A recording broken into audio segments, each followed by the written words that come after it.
So Spidey and I just got back with some more wood from the river swamp, and we're putting together a video, a big landscape project in our yard. Okay, Cecilia and I are working on. But in the meantime, we're going to talk about throwing axes. So enjoy this short video until we get the other one rolling, and tell me what you think about it. So I'm going to show you the best way to throw axes like these, and what I think is the quickest way to learn how to hit the target almost every time and hear that rewarding thud when it sinks in the wood.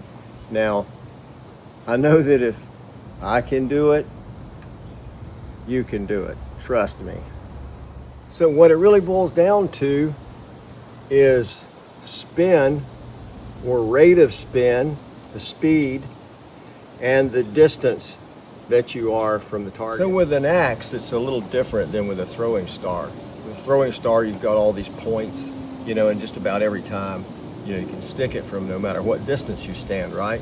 But with the axe, once you develop a technique and once you develop a speed that you like to throw, ultimately you want the axe to stick, right, on any of the points available versus this or this. So the key is to develop that distance that works for you, okay, and then stick with distances like that. And once you get that dialed in, then you can play around. But the quickest way to get to your perfect distance is to throw a few times, get a tape measure out, and put a mark on the ground when you finally get to that point that you're sticking the axe almost every time.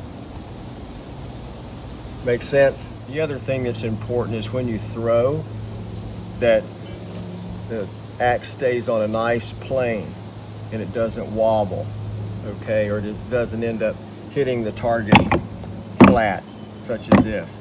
You want it to be nice and straight, so when it does finally arrive at the target, then you get the stick. So the other thing that's really critical is when you do throw, that you focus on as small a spot as you can. So I've put a really small target here, but that's what you want to focus on when you're throwing, and you want to visualize that, not any of this, right?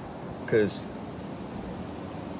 the closer you can get to this, the closer you can get, say, if you were bow hunting, for instance, it's the same principle. You want to hit something in the vital area, right? But no different than with a throwing star or throwing spear or anything. You want to focus on a really small spot, and that gets you a lot closer to your goal. This is my happy spot, 18 feet.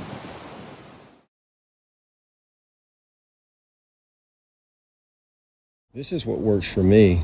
I just grip the axe handle near the bottom, a couple of fingers and a thumb, and make sure that when I'm throwing it, it stays on a straight plane, that it doesn't twist.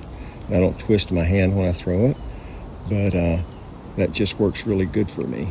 The other thing I try to do is I try to keep this as straight as possible, parallel to the ground, and just use mostly elbow and wrist action, and then works like a catapult, and that works best for me anyhow.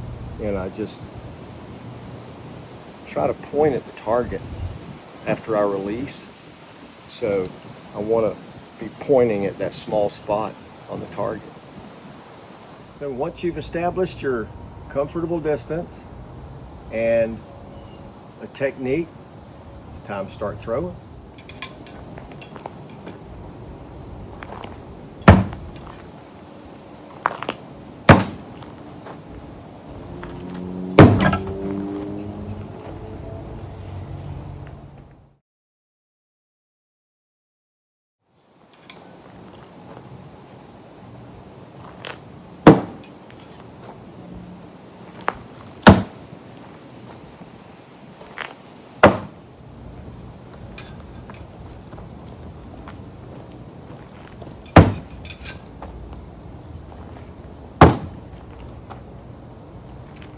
So not the best effort, but you can see how more consistently I threw the Ned Foss red axes, right? Got the same rate of spin. They hit the target exactly at the same angle. And then almost up here, but then one kind of went astray.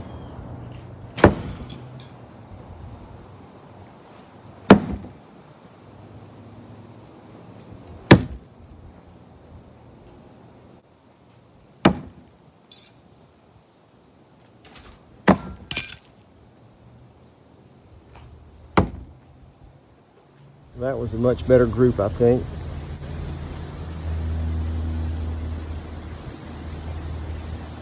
I think I might have chipped one of them too, but that's okay. They're not that expensive.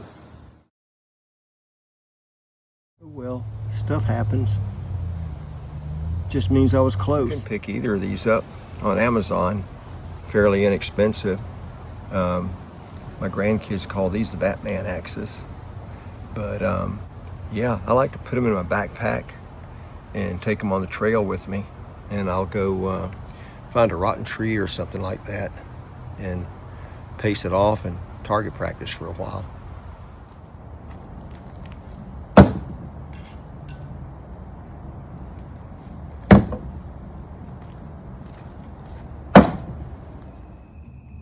Well, as usual, the student did better than the teacher in this case. Well, time to shut it down for the night.